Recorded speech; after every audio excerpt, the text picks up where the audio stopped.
You look lonely. I can fix that.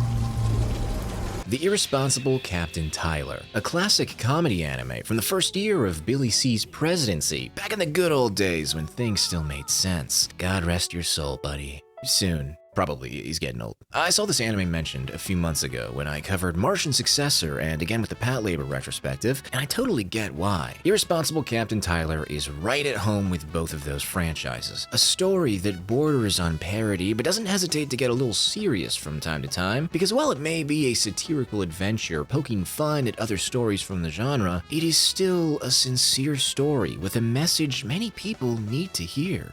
You can just do things. わかりました。この戦争、どーんと俺に任せなさい。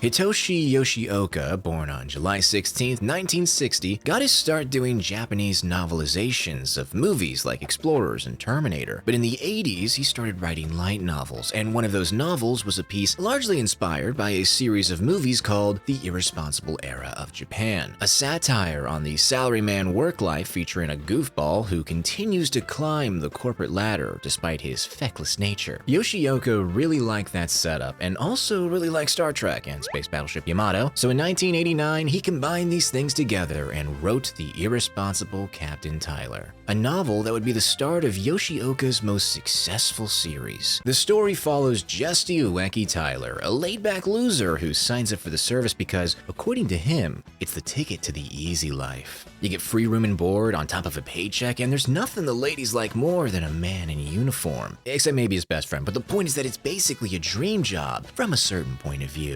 A serious development leads to a silly outcome, and Tylor becomes the captain of his very own ship, the Soyokaze, a destroyer that already looks pretty destroyed, and has a crew of convicts, miscreants, and the unlucky. They're sent out to the front lines to do battle with the enemy of Earth, the Holy Ralgan Empire, led by a 16-year-old space elf galactic girl boss, and an empire that has some of the finest ships in the galaxy, helmed by seasoned veterans who do not take prisoners. Tylor's demise is all but assured, but he keeps surviving somehow. Thriving, even. This carousing captain wins every battle he's in through sheer tactical superiority and just a little bit of luck.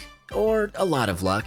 Actually, it's mostly luck. Or is it? Maybe Tylor is actually some kind of sleeper genius. Or maybe he's a couple brain cells short of a couple brain cells. It's up to you, the viewer. The anime will never give you a definitive answer. It'll just go back and forth between does he know and he doesn't know. Now, some people think that Tylor is meant to exemplify Taoist ideas. Action without action, a man who becomes one with what is and never imposes his own will against the flow of fate, which is how he's able to bring about harmony in the chaos of war. You could look at it that way, or you could just say the show gives him plot armor, but that's no fun. Personally, I choose to believe that Tylor is quite literally too stupid to know how to lose, but that's just me.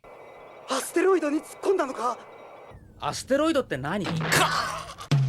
Captain Tylor is a fun show, and a lot of that is because Captain Tylor is a fun character. They could have easily made him an airhead who bumbles his way through every battle, but that's not Tylor. He's surprisingly a very charming guy with a knack for shogi and reading people. He may seem absent-minded at times, he's got major sleepy boy physiognomy, but he'll also shape up when the situation calls for it, and he tries his best to live an honest life. Although he will still lie to his own crew and conceal the identity of a double-agent foid droid who is actively feeding the Ralgan Empire information on the Soyokaze, and one who tries to kill Tylor multiple times because he's pretty sure the pretty lady is a good person. Now that may sound stupid, because it is stupid, but when you realize that Tylor correctly assumed that Harumi was a spy the whole time simply because she was a little mysterious, and he thought her being a spy would be cool, then all of a sudden, it kinda makes sense. But like when Tylor does something amazing by accident, he won't lie about it or take credit for anything that he didn't do even when it would be super easy to do so. He is an enigma, a walking contradiction,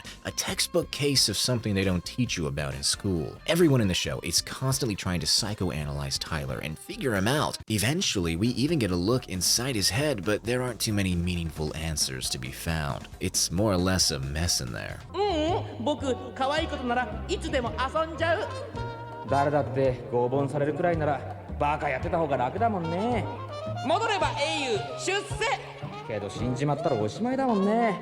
But according to Tyler, he's just a simple guy who does what he wants, and what he wants most is for people to be happy. It's why he can seem like a goober in one scene and a gentleman in the next. Sure, his military methods can be unconventional, but that's what makes him so interesting. He's someone you want to follow just so you can see what crazy thing he does next. It's like he knows the show was named after him. 艦長、何か考えがおありなのでしょうか。なんとかなるさ。 That being said, you can absolutely understand why his superiors and his subordinates despise him for most of the series, because he's incredibly reckless. Sometimes he can make a call that makes some sense when you say it out loud, it's just too risky. But other times, it's hard to tell if he's even there. Like, this is not a case where there's some method to the madness, it's more like he's too lazy to think things through. You know, it's almost like he's some kind of irresponsible captain. The other characters are great too. Now, on the surface, they do seem pretty surface level. Yamamoto is the picture-perfect definition of a first officer, stern, steadfast, and a stickler for protocol. Yuriko is the no fun allowed lieutenant commander. Kim likes her fashion, the doctor likes his liquor, Harumi is the head turner, the twins are cute, the pilot is cocky, and the Marines are all criminals. Like, actually, Jason Voorhees is part of the ship, part of the crew, which I think does actually make sense because I'm pretty sure he goes to space in one of the movies. Most of these guys are all pretty static, but I don't find that to be a problem because they bounce off each other well. And it's not like every joke involving that character is the same joke over and over. Most of them actually have a lot of personality that comes through, and it doesn't take that long for the whole crew to feel like one big family. But before we go any further, this video is sponsored by Tokyo Treat. Tokyo Treat is a fun and exclusive Japanese snack box containing an assortment of unique full-size snacks that you are free to enjoy from the comfort of your own home. What's in each box changes every month, and it's all dependent on the theme. I've got the box for June here, and the theme is konbini snacking. Are you aware of konbini culture? Maybe you're more familiar with this kind of culture.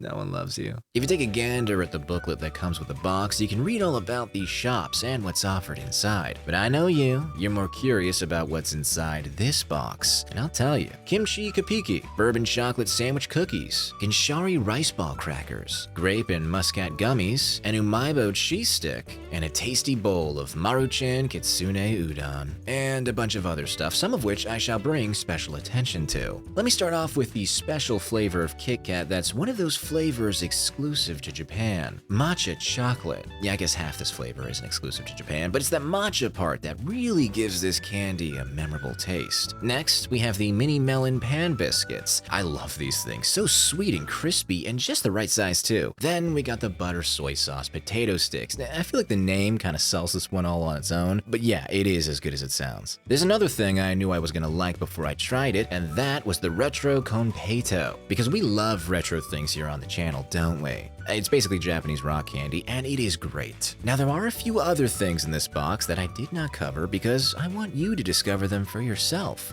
Which means buying a box for yourself or, for someone who could use a little cultural enriching.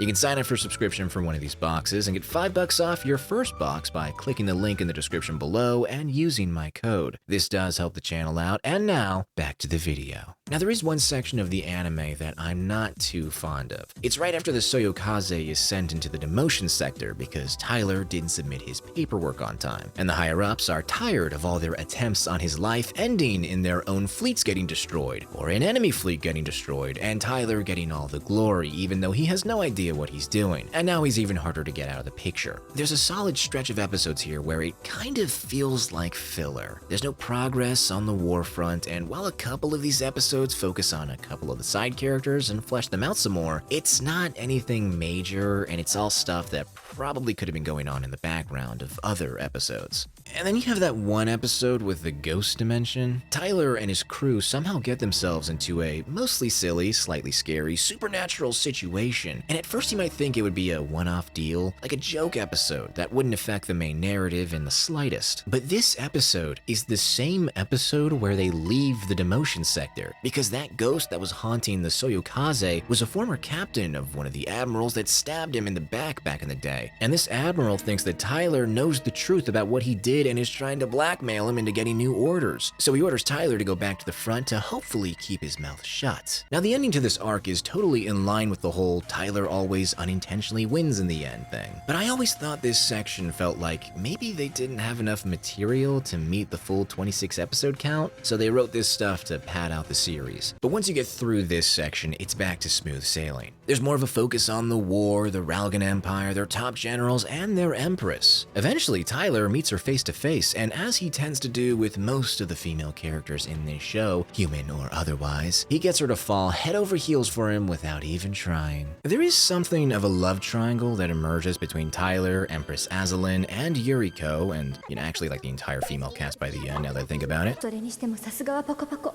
女子供に人気があるの But it's not one of those love triangles that stretches out the whole will they won't they thing. It's pretty clear who Tylor really wants, and despite his flirtatious nature, he never leads anyone on because he is an ethical Rizzler. And now I'm just going back to how much I like Tylor. I can't help it. I feel like you don't see his kind of character that much anymore. ね、ゆりかさん。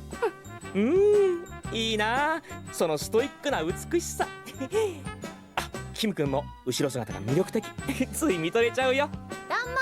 I don't know about you guys, but I've got socially awkward guy fatigue. I'm just getting a little tired of seeing all these dudes get all flustered from the slightest of teases. I want to see a guy who's not afraid to talk to the ladies. Luckily for me, Tylor isn't 14, he's 20, and he's not afraid, he's on the hunt. He is straight up asking women if they want to bathe with him. I love this guy. He's got confidence, he's a little sleazy, but he's got a good heart and he's fun and endearing. And I think Tylor being so great is why I like so many of the other characters too. He brings out the best in them. The best example of this is probably with Yamamoto. I don't think his loud and desperate reactions would be as great if Tylor wasn't there to play off him. では、却下。ご。館長はやっぱりいい気分だな。山本君、君も早く出世しなよ。Moving on to the visuals, big fan.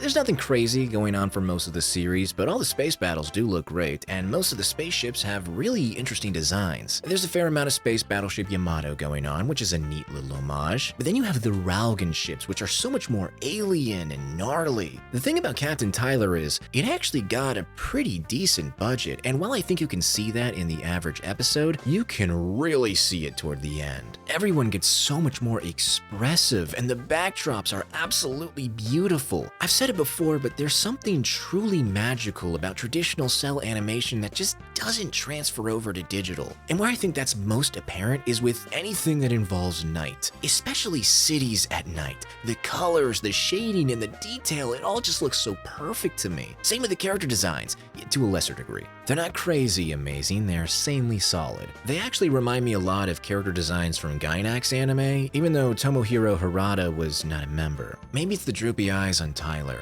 or maybe it's the glasses he wears at the end, it's probably that. Then there is the soundtrack, absolute banger. Tons of great jazzy tunes and a few songs that feel like they were made for a proper space opera, but given a more goofy sound to fit the show. There's this one song, I'll put up the name when I find it, but it usually plays after the Soyokaze triumphantly does something stupid. It is so distinct with the distorted choir and marching sound. It's a great theme, as is the opening and the ending and basically all the music. I'd expect nothing less from Kenji Kawai, and I am definitely not alone in loving the music because Captain Tylor actually got a series of music videos after its release, often featuring entirely new animation. There's 14 of these music videos, by the way, and they're all on YouTube if you're curious. Some of the videos are pretty crazy.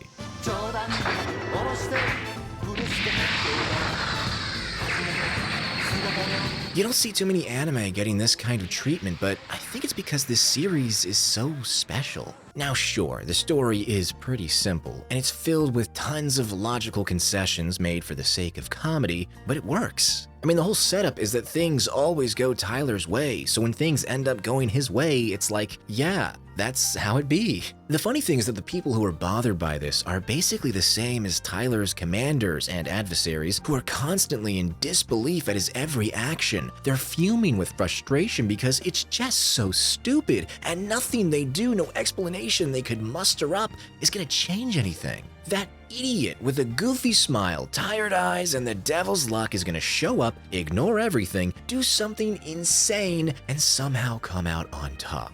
Which leaves you with two choices. You can reject Tylor and be unhappy, or you can accept him and join in on the fun. I call this the Tylor cycle. You start out believing this guy is just a deadbeat. Then you start believing there's something more to him. Then you start believing he's just a lucky moron. And then finally, you start believing in him. This all culminates to a grand fight that is one of my all-time favorite battles in anime, which if you're familiar with the battle I'm referring to, then you might think that statement sounds funny. But it's true. In an act of true desperation, the entire military turns to Tylor to save them from the Holy Relgan Empire, which leads to, quite possibly, the stupidest thing I have ever seen, and it's beautiful. The way it's edited, with all the tension and confusion and the classical music blaring in the background, it's like I'm watching a space battle right out of Legend of the Galactic Heroes, but everyone is completely clueless. They're all going through the Tylor cycle on repeat. Do I trust the plan? Does the plan suck? Was there ever a plan to begin with? I don't know. Now he's standing up and the other guy's standing up. It's just great. It is hands down my favorite sequence from the show. And then you have all the stuff that happens afterwards in the last few episodes. It's all kind of silly, but somber at the same time. You see a side of Tylor that was always kind of there, but now it's center stage, and it makes you reflect on all the stuff that's happened. I will not say that the Irresponsible Captain Tylor is a perfect show, but I do think it has the perfect ending, which I have every right to spoil because the show is like 30 years old now, but I will refrain. I'll just say that the show covered pretty much all of its best ideas, and while its ending isn't super definitive in that the war's still going on, and arguably not much has changed since the start, if the show had continued,